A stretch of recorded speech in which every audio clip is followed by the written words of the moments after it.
Good evening. Today is Thursday, the 17th of November, 2011. And our lecture today is our fourth in the series. And we are going to talk about the Zhao dynasty, moving from the early days of Zhao into the spring and autumn period. And we will highlight one of the greatest sages in Chinese history. We all know him, or do we really know him? Confucius. All right. Let's do a little bit of recap. Those of you who haven't attended my lectures before, life began with the prehistory of China, which I spoke about, and there might be some exceptions compared to other countries because China had a jade civilization, and even its Bronze Age was quite different because the bronze implements they used and the quality of the bronze was quite unique to China because of the various ores and the technologies involved in developing that. From the Bronze Age of Shang dynasty, which was possibly the first proven dynasty, although there's an earlier dynasty called Xia dynasty, but internationally the level of burden of proof has not been met yet, so I didn't mention too much about the Xia dynasty. I went straight into the Shang dynasty. Shang dynasty, a very powerful dynasty that lasted 500 over years with very strong military history, and that ended in the 1046 BC when the Zhao overran them. Okay, Zhao dynasty. You may recall there was a very brilliant prime minister come advisor, teacher to the first Zhao dynasty emperor called Zhao Manwang. Now Zhao Manwang actually physically never made it to see the end of the Shang dynasty. He in fact died during the civil war. It was like a 5-6 year period when first the Shang invaded Zhao, Zhao fought a civil war, then Zhao crossed the borders, and by the time they started fighting in Shang territory, Zhao Manwang had passed away. But nonetheless, Zhao Mouwang named his father posthumously after his death as the first king or emperor, what do you call him, of the Zhao dynasty. And historians recognize because Zhao Manwang's contribution to Chinese civilization is so great, calling him the first emperor would still be, a very sort of minor title compared to what he really deserves. For me, teaching Chinese history and civilization is important we understand the lineage. Because if we lose the lineage, we kind of lose track of where we came from or where we're going to. So the lineage of our, the gist of, the cream of the most important part of our civilization comes through Gyeong Taigong Zhao Manwang, which is recognized in Chinese history as the most unique, most perfect, most powerful combination of Sifu, student, of Prime Minister, King. There's no more powerful combination of the two of them because both of them are unique and if you want to use the word perfect, perfect in their own sense. So Zhao Manwang himself comes through a tribe of many generations of very, very wise leaders who are so different from the rest of the world then that they might as well be living on a different planet. So different because while the rest of the world is trying to make a living, trying to put some clothes on, or trying to fight off invaders or wild animals, and kingdoms were expanding through sheer force, brutality, numbers, and thinking of only fighting and winning. Go to the battlefield, win, conquer your neighbor. That was the game. But the Zhao dynasty is completely different. They are just intellectual, spiritually achieved, music loving. In fact, Confucius will later say, Confucius has many great sayings, one of which was, 一鬆一緊文武之道也. He says the perfect way of governing is found in Zhao Manwang and Zhao Mouwang's rule. You must know when and what circumstance to give people more freedom, and in what circumstance to be very strict and uncompromising. This is the beauty, this is the wisdom of Zhao Manwang and Zhao Mouwang. So what it meant during their time was that when it came to rites and ceremonies, when it came to obeying the military law, when it came to loyalty to the country and safety procedures, no compromise. The law is supreme. Even the king is subject to the law. Remember that. But nobody wants to live 24 hours, 7 days a week when you're looking out for the law. So in certain matters, they provide a counterbalance. For example, the people are encouraged to learn music. And in fact, music filled the air throughout the Zhao dynasty. In fact, other neighboring countries just love coming to Zhao to listen to the music, free air concerts every day. And the music was of the highest quality. Zhao Mouwang and later his brother Zhao Gongdan compiled 350 songs called the Book of Songs. And these songs, each one of them was so specific for a particular use. Sometimes it could be a song for warfare. And when the soldiers hear this song, old men can fight like tigers. Some of the songs are for people's health. Sick people listen to these songs and they recover. They find their spirit to live again. Some of these songs might be for marriage, and they will bring everybody in harmony and unison and want to live together and provide to have a good family and good future for their children. Some of these songs are ceremonial. For example, when it comes to the king being passing power to his son or giving authority to a general, this music solemnifies everything and makes people feel this is very dignified and this is very authoritative. So every one of these songs was specially composed. Mind you, some of the songs had thousands of instruments back up, so they're not simple songs. They had like 200 wood instruments, 200 string instruments, 200 stone instruments, and all kinds of things. And this is where the beauty is. Later when I mentioned it to you, Confucius. Confucius was also considered by many people as the greatest musician that ever lived. Because in the intervening years between Zhao Manwang and Zhou Mouwang dying, the songs were lost or played badly and sort of lost their tune or lost their harmony. So he actually recompiled back all of them, Confucius.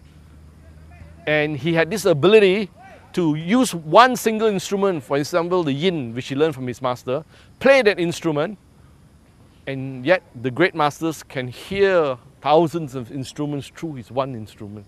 So this is the genius of Confucius. Okay, let's get back to the Zhao period transition. The Zhao dynasty, early period, peace, prosperity. In fact, Kyong Tai Gong, I'll keep going back to Kyong Tai Gong, Zhao Manwang and Zhao Mouwang. Kyong Tai Gong's teaching to Zhao Manwang and Zhao Mouwang was prosperity is a cornerstone, a pillar of a great nation. If the Zhao dynasty is to succeed and live out its 810 years, you must make the country prosperous. And one of the things he taught was that you must minimize the burden on the average man. Minimize the burden on the average man.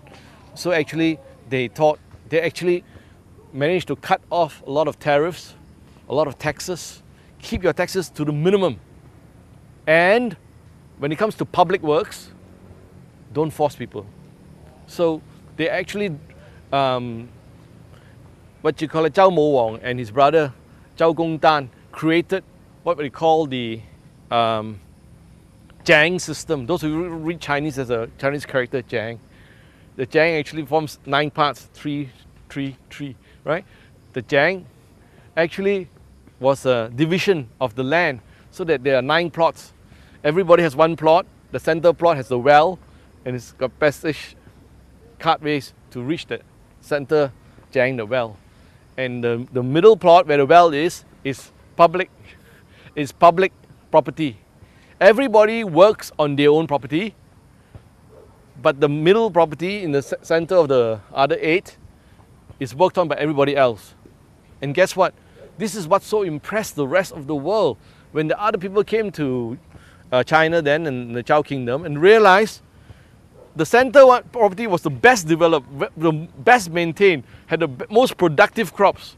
The reason is the people love Zhao Manwang, Zhao Mouwang, Zhao Gongdan, and then later Zhao Xingwang and Zhao Hongwang more than they love themselves. Because they felt so proud to be part of the kingdom. They loved their king. Their king was their father figure. The king was their divine leader. That they make sure that whatever work they did the public work best. and there was no force. It was just left a piece of land there for you guys to take pride and do something about it. But every time the foreign kings came by and said, how come the middle piece is the one that best worked on? It's that's the public piece. And they go back and think in their country, the public piece is never touched, or people do a bad job or try to cheat or whatever. But here, everybody does the best job in the public because they so love their king. So that's why I say whatever we see today or in the intervening years between the early Zhao kings and now is just an afterthought, because these people were really the living exemplars of what the best rulers should be about.